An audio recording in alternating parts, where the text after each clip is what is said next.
Nephrotic syndrome एक glomerular disease है जिसमें मेन समस्या होती है ग्लोमेरुलर फिल्ट्रेशन बैरियर की परमीबिलिटी का बढ़ जाना। नॉर्मली जीबीएम और पोडोसाइट मिलकर प्रोटीन्स स्पेशली एल्ब्यूमिन को फिल्टर होने से रोकते हैं, लेकिन जब यह बैरियर डैमेज हो जाता है तो तो प्रोटीन्स यूरिन में लीक होने लगते हैं। इस कंडीशन को मैसिव प्रोटीन यूरिया कहा जाता है, जो इसका हॉलमार्क है। अब इसका इफेक्ट स्टेप बाय स्टेप समझते हैं। जब बॉडी से लगातार प्रोटीन यानी कि एल्ब्यूमिन यूरिन के थ्रू निकलता है तो बॉडी में एल्ब्यूमिन का लेवल गिर जाता है, जिसको हाइपोएल्ब्यूमिनिया कहा जाता है। Albumin normally plasma oncotic pressure को मेंटेन करता है, जो फ्लूइड को ब्लड वेसल्स के अंदर रखता है। जब यह प्रेशर कम हो जाता है तो फ्लूइड वेसल्स से बाहर निकलकर टिश्यूज में जमा होने लगता है, जिसको एडिमा यानी सूजन कहा जाता है। यह स्वेलिंग अक्सर फेस यानी कि पेरियो ऑर्बिटल एडिमा और पैरों में दिखाई देती है। इसके साथ ही एक और इम्पोर्टेंट फीचर होता है हाइपरलिपिडीमिया। जब लीवर को लो प्रोटीन लेवल का सिग्नल मिलता है तो वह कंपनसेशन में ज़्यादा प्रोटीन बनाने की कोशिश करता है, लेकिन साथ में लिपोप्रोटीन्स भी ज़्यादा बन जाते हैं। इससे ब्लड में लिपिड्स यानी कि कोलेस्ट्रॉल ट्राइग्लिसराइड बढ़ जाते हैं।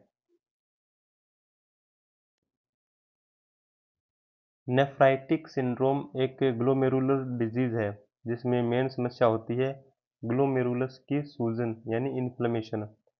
यह इन्फ्लेमेशन ग्लोमेरुलर कैपिलरीज को डैमेज करती है, जिससे फिल्ट्रेशन प्रोसेस डिस्टर्ब हो जाती है। बैरियर की इंटीग्रिटी टूटने के कारण आरबीसी यूरिन में लीक होने लगती है, जिसको हेमेटूयूरिया कहा जाता है। हेमेटूयूरिया इसलिए यूरिन अक्सर रेडिश या कोला कलर्ड दिखाई देता है। इन्फ्लेमेशन के कारण ग्लोमेरुलर फिल्ट्रेशन सरफेस भी इफेक्ट होती है, जिससे जीएफआर कम हो जाता है। इसका सीधा असर यूरिन आउटपुट पर पड़ता है और पेशेंट में ओलिगुरिया यानी कि कम यूरिन का बनना देखा जाता है। साथ ही फिल्ट्रेशन कम होने और सोडियम वाटर रिटेंशन के कारण ब्लड प्रेशर बढ़ जाता है। प्रोटीन भी यूरिया में निकलता है, लेकिन नेफ्रोटिक सिंड्रोम की तरह मैसिव नहीं होता। इसलिए यहाँ पर माइल्ड प्रोटीनयूरिया होती है। इसका कारण है कि यहाँ मेन डैमेज इन्फ्लेमेशन का होता है, न कि सिर्फ परमेबिलिटी इंक्रीज का।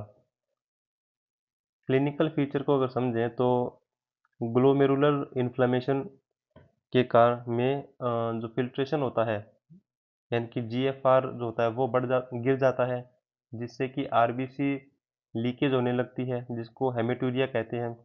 और फ्लूइड रिटेंशन से हाइपरटेंशन होती है और यूरिन आउटपुट कम होने लगता है।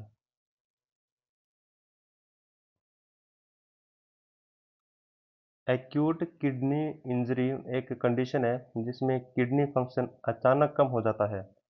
इसका मतलब कि किडनी प्रॉपर फिल्ट्रेशन नहीं कर पाती, जिससे ब्लड में वेस्ट प्रोडक्ट्स यानी कि यूरिया और कैरेटिनिन जमा होने लगते हैं और यूरिन आउटपुट कम हो जाता है।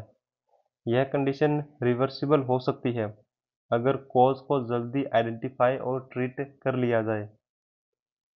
AKI यानी कि एक्यूट किडनी इंजरी में इसका समझने का सबसे आसान तरीका है कि इसे 3 कैटेगरीज में डिवाइड करते हैं: प्री रीनल, रीनल और पोस्ट रीनल। ये इस बात पर डिपेंड करता है कि प्रॉब्लम कहाँ हो रही है।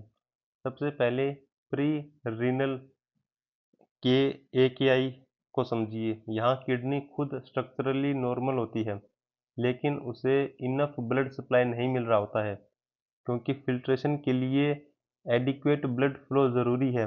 इसलिए जब रीनल परफ्यूजन होता है, रीनल परफ्यूजन कम हो जाता है तो जीएफआर भी गिर जाता है। कॉमन कॉजेज़ की बात करें तो डिहाइड्रेशन यानी कि फ्लूइड लॉस और शॉक यानी कि सीवियर ब्लड प्रेशर ड्रॉप के कारण ऐसा हो सकता है। अगर इस स्टेज पर ब्लड फ्लो रिस्टोर कर दिया जाए, यानी कि जितना ब्लड फ्लो होना चाहिए उतना अगर वापस किडनी को मिलने लगे, तो यह कंडीशन ठीक हो सकती है। दूसरी कंडीशन आती है रीनल यानी इंट्रिंसिक एकेआई की, जिसमें किडनी टिश्यूज खुद डैमेज हो जाता है। यहाँ प्रॉब्लम नेफ्रॉन के अंदर होती है, यानी कि ग्लोमेरुलोनेफ्राइटिस में। इसमें ग्लोमेरुलर इन्फ्लेमेशन होती है और एक्यूट ट्यूबुलर नेक्रोसिस हो सकती है, जिसमें ट्यूबल्स की सेल्स डैमेज हो जाती है। इस टाइप में रिकवरी स्लो हो सकती है क्योंकि स्ट्रक्चरल इंजरी होती है। और तीसरा है पोस्ट रीनल एकेआई, जिसमें यूरिन फ्लो के रास्ते में ऑब्स्ट्रक्शन हो जाता है।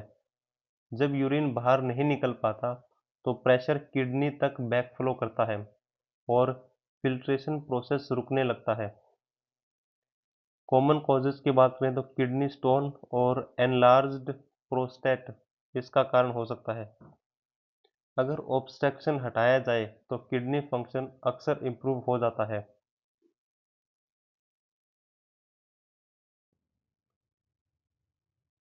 क्रोनिक किडनी डिजीज एक ऐसी कंडीशन है जिसमें किडनी फंक्शन धीरे धीरे घटता है और यह इरिवर्सिबल होता है।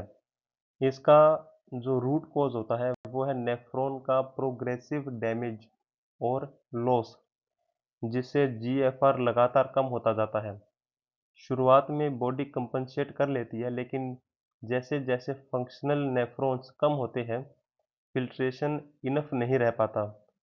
सबसे इम्पोर्टेंट इसका रिजल्ट होता है यूरेमिया, जिसमें ब्लड में यूरिया और दूसरे मेटाबॉलिक टॉक्सिन्स एक्यूमुलेट होने लगते हैं क्योंकि किडनी उन्हें एफिशिएंटली रिमूव नहीं कर पाती। ये टॉक्सिन्स पूरे शरीर को अफेक्ट करते हैं।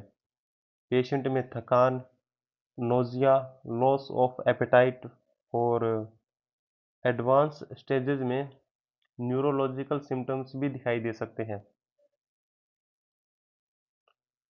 यूरेमिया क्रोनिक किडनी डिजीज की सीवियरिटी को दर्शाता है। दूसरा इसका प्रभाव होता है इलेक्ट्रोलाइट इम्बैलेंस।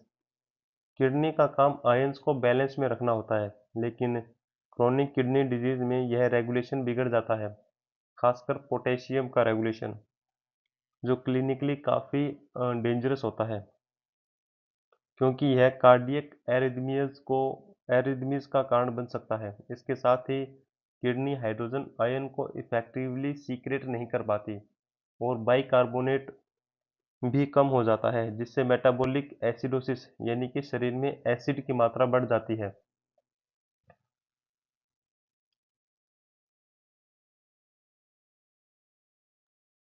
नेक्स्ट कंडीशन है यूरिनरी ट्रैक इन्फेक्शन। इसमें यूरिनरी सिस्टम यानी कि यूरेथ्रा, ब्लैडर, यूरेटर्स और किडनी का इन्फेक्शन होता है, जो मोस्ट कॉमनली बैक्टीरिया, जिसको स्पेशली ई कोली के नाम से जानते हैं, उसके कारण होता है। यह इन्फेक्शन अक्सर नीचे से ऊपर की ओर फैलता है, पहले यूरेथ्रा, फिर ब्लैडर और फिर सीवियर केसेस में किडनी तक पहुंचता है। यूटीआई फीमेल्स में ज़्यादा कॉमन होता है और इसका मेन कारण है शॉर्ट यूरेथ्रा। फीमेल यूरेथ्रा छोटी और एनल ओपनिंग के पास होती है, जिससे बैक्टीरिया को ब्लैडर तक पहुंचने का रास्ता आसान मिल जाता है। इसके ऑपोजिट मेल्स में यूरेथ्रा लंबी होती है, इसलिए इन्फेक्शन कंपैरेटिवली कम होता है। सिम्टम्स की बात करें तो मेनली ब्लैडर इरिटेशन और इन्फ्लेमेशन के कारण होते हैं। सबसे कॉमन सिम्टम है बर्निंग सेंसेशन या फिर बर्निंग यूरिनेशन, जिसमें यूरिन पास करते समय जलन महसूस होती है। इसके साथ इंक्रीज्ड फ्रीक्वेंसी भी होती है, यानी कि बार बार यूरिन करने की इच्छा होती है, भले ही यूरिन कम मात्रा में क्यों ना आए। एक और इम्पॉर्टेंट सिम्टम होता है अर्जेंसी, जिसमें तुरंत यूरिन करने की स्ट्रॉन्ग फीलिंग होती है और डिले करना बहुत मुश्किल हो जाता है।